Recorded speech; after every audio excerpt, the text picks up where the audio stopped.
everybody, and welcome back to another episode of the LifeGraph Physical Security Podcast. I'm your host, Robert Value, and my guest today is Russ Law, founder and executive vice president of Verensics.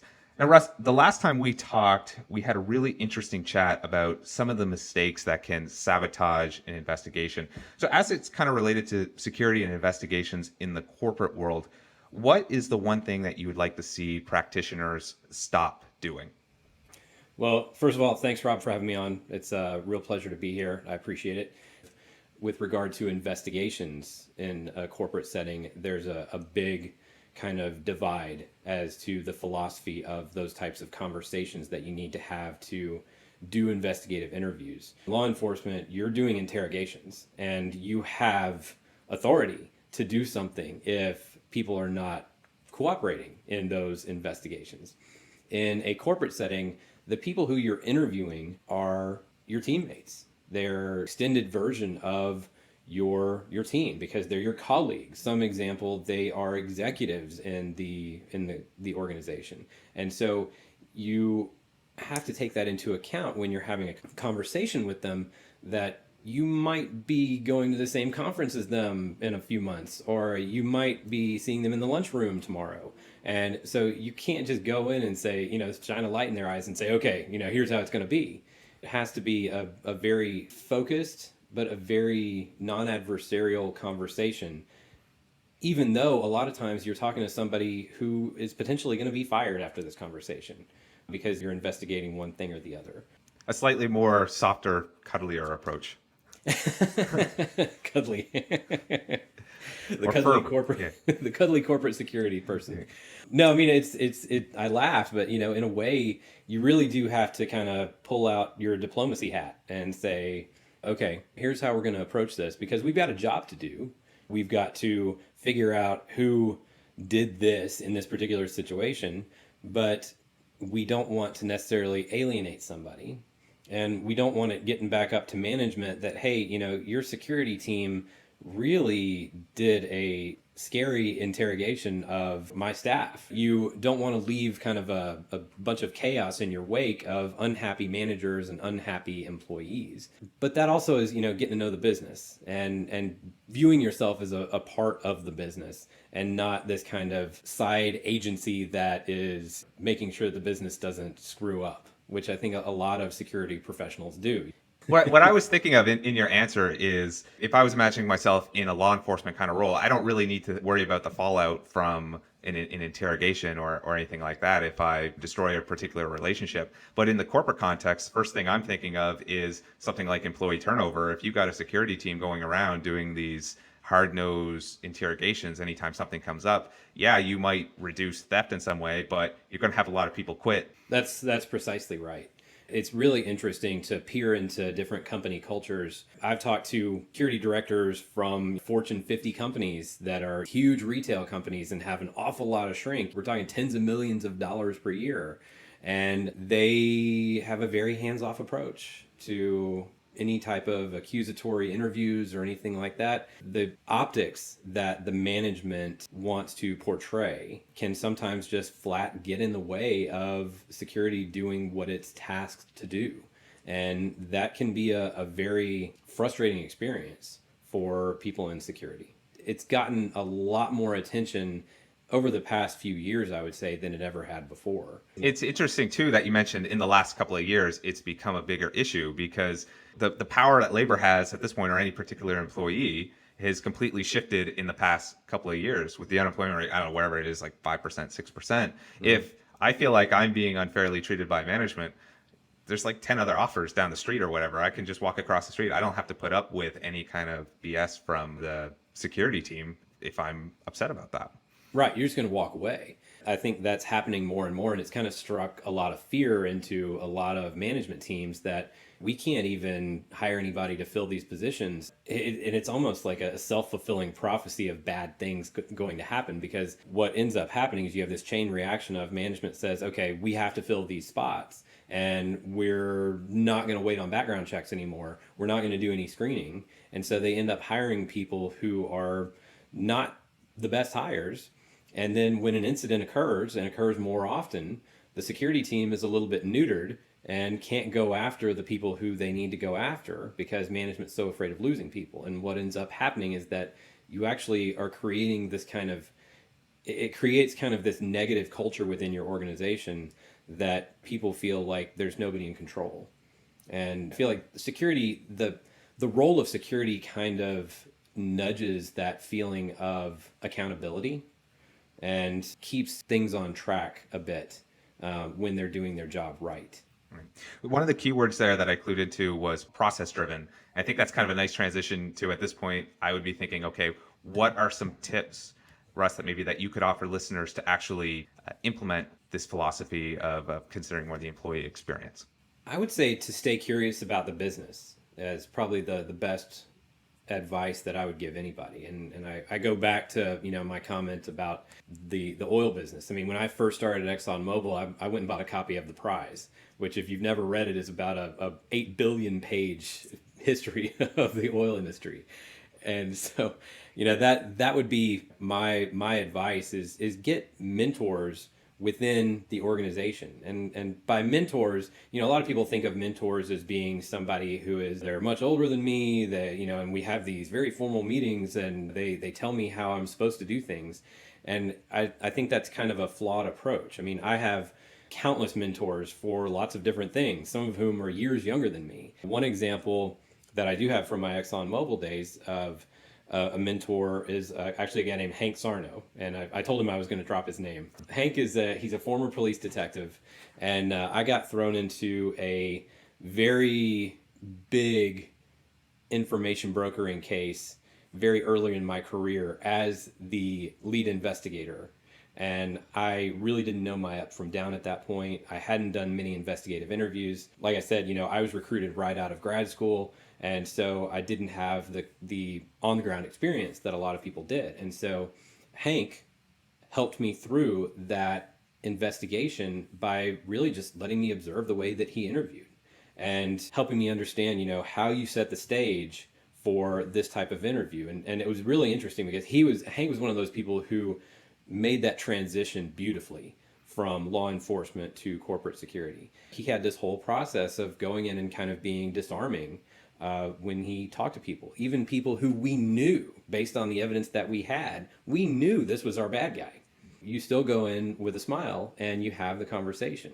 And by the time you're done, if you follow the process and you really work through it and understand it, then you're able to get what you need without that really strong arm approach.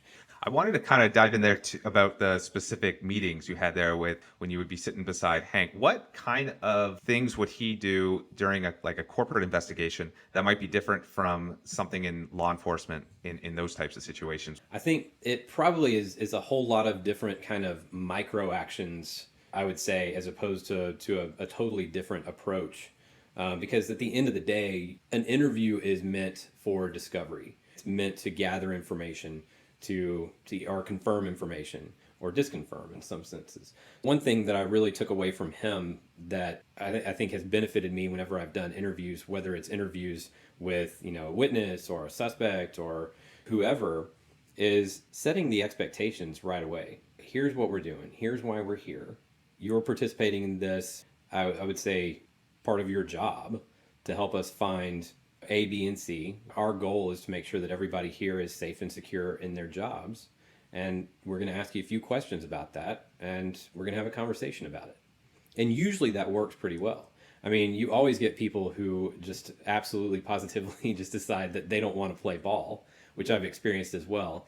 But that was one thing that Hank did. He had this way, and I've never been able to do it as well as he did. By the end of the conversation, it's almost like the person being interviewed has kind of backed themselves into a corner, but they're still happy to tell you exactly what happened. And I think a lot of that is keeping it kind of unemotional and making sure it's non-adversarial as well. Eventually, if you're interviewing a suspect, you have to get somewhat adversarial. Did you do this on this date? And the idea is by the time you get to that point, you've given them kind of an opportunity to justify their action.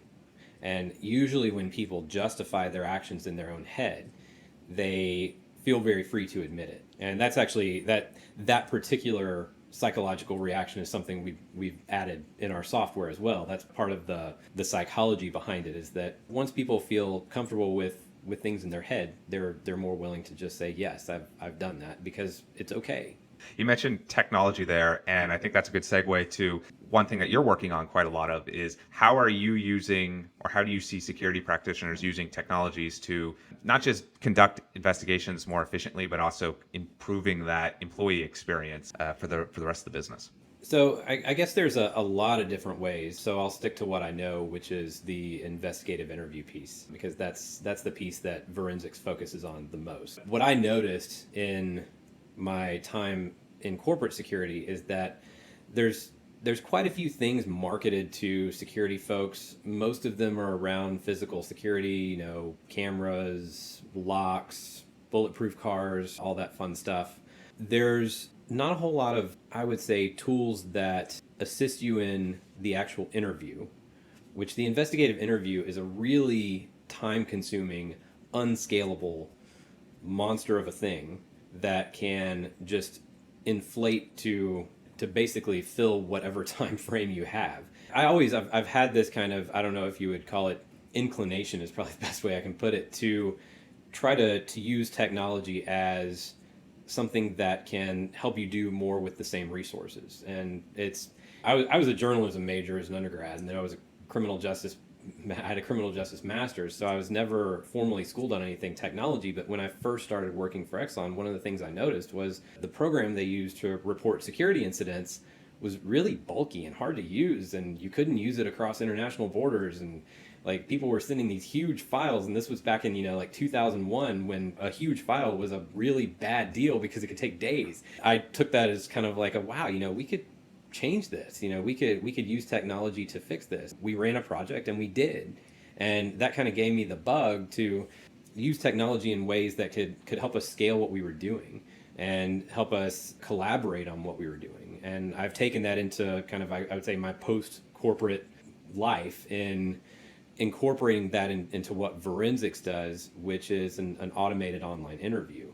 The way that scales and helps investigators is that it takes away a big part of the time-consuming and resource-heavy part, in that being an automated interview, it covers the things that a professional investigator and an organizational psychologist would cover. One thing about investigations is that, and investigative interviews especially, is that there are very different skill sets to investigators. I mentioned when I first came on at Exxon, totally green, didn't really understand how investigative interviews worked.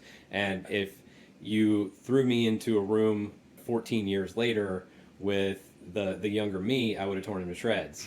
But that's the way that it works, is, investigative interviews, and this is true with so many things, but I'll focus on what I know. With investigative interviews, you have to have the actual experience to get better at it. You have to have failed a few times to get better at it and made the mistake to understand, I don't want to make that mistake again, or I can't make that mistake again because I know that it will blow a hole in my case. And see, the thing is, there's so many different ways of interviewing people, and I'm just talking about interviews that are really, I would say, investigative in nature. You're necessarily going to be talking about things that may be embarrassing to the interviewee and may actually be a little bit uncomfortable for the interviewer to ask, especially if that interviewer is not very seasoned. Well, tell me about the time you stole the so-and-so. But actually, don't worry about it. Don't worry about it. It's okay. And that's exactly what we decided to do at Verensics when we developed this automated interview. You are able to have a follow-up conversation that's now much easier and much more straightforward for the interviewer. For the interviewee, it's much less embarrassing because they've just been answering some things on a screen. It's awkward at first. It's very awkward at first, and especially if they decide they're not going to play ball.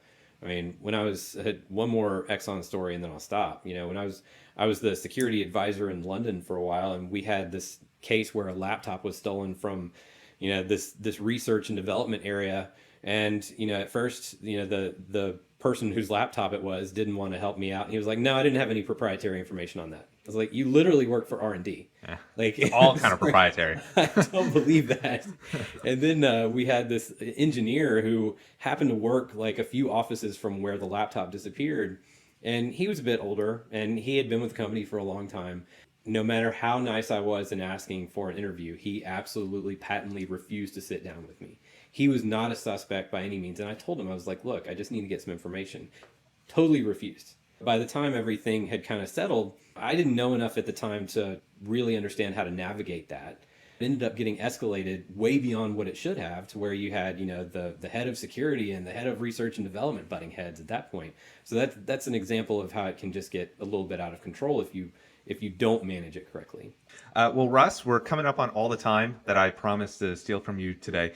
What is the big takeaway you want listeners to remember from our conversation? I think probably that security professionals need to keep a growth mindset. There's a lot that's been changing fast for a while. If you do an Indeed search for security positions, you're going to come up with a ton of information for security positions for information security, but not so much for physical security. There's a lot that's really being merged there in the physical and information security realm. And what ends up happening is a lot of times, the physical security folks they'll come on board and they'll kind of ignore the information security piece, and vice versa as well. I've seen plenty of information security professionals come on and they get responsibility for the physical security stuff, and it always plays second fiddle. I think, whichever camp you're in, you need to keep a growth mindset and understand that, yes, there are threats to physical assets and people and reputation, but there are also threats to information. And a lot of times the threats don't necessarily come from the same place. You have information threats that can impact people. You have physical threats that can impact information. I would say that's a line that's going to get blurrier all the time. And a good way to navigate that and a good way to keep that mindset is to keep a clear line of communication with your upper management and your CEO. If you're a security director, you should feel totally comfortable walking into your CEO's office and saying, hey, here's what's going on. Right. No, that's really interesting. And how can listeners get in touch with you? They can find us on the Verensics website, www.verensics.com. It's kind of a combination of the word verified and forensics, for those of you wondering what the name means. And also you can find me on LinkedIn, Russ Law. And I'd love to talk to any of your listeners who would like to know more. All right. Russ, thanks for joining me today. Thank you, Rob. Appreciate the opportunity. Again, that was Russ Law, founder and executive vice president at Verensics. That's a wrap on this week's show. Never miss an episode by subscribing on Apple, Spotify, or wherever else you listen to your podcast. And if you'd like to learn more about building a successful threat intelligence program, check out our site at liferaftinc.com. That's liferaftinc.com. See you next time.